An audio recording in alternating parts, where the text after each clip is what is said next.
राजस्थान की एक छोटे से गांव सूरजपुर में रामू नाम का एक किसान रहता था। उसका घर मिट्टी का था, छप्पर की छत और आंगन में तुलसी का पौधा। गांव में हर सुबह मुर्गे की बांग से दिन की शुरुआत होती और बच्चे स्कूल जाने से पहले खेतों में अपने बापू की मदद करते। रामू के पास ज्यादा जमीन नहीं थी, बस 2 बीघा खेत। बरसों से वही गेहूं और बाजरा बोता आ रहा था, लेकिन पिछले 2 साल से बारिश कम होने लगी थी। मिट्टी सूख गई थी और खेतों में दरारें पड़ गई थीं। गांव के कई किसान शहर की ओर काम की तलाश में निकल गए थे। रामू भी परेशान था, पर उसका मन गांव और मिट्टी से जुड़ा था।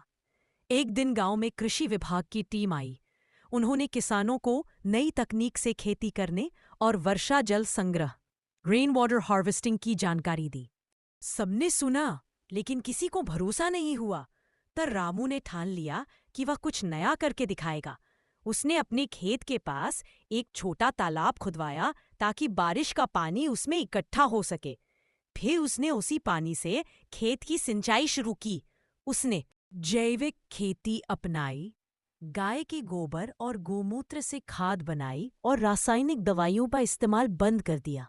गांव वाले हंसते थे, अरे रामू, ये सब किताबों की बातें हैं, खेत यूं नहीं चलते। रामू मुस्कुराता और कहता, अगर कोशिश नहीं करेंगे तो नया रास्ता कैसे मिलेगा। 6 महीने बाद जब फसल तैयार हुई तो पूरे गांव की आंखें फटी रह गईं।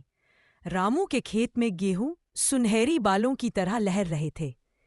उसकी उपज सबसे अच्छी और सबसे ज्यादा थी। गांव के मुखिया ने भी उसकी तारीफ की।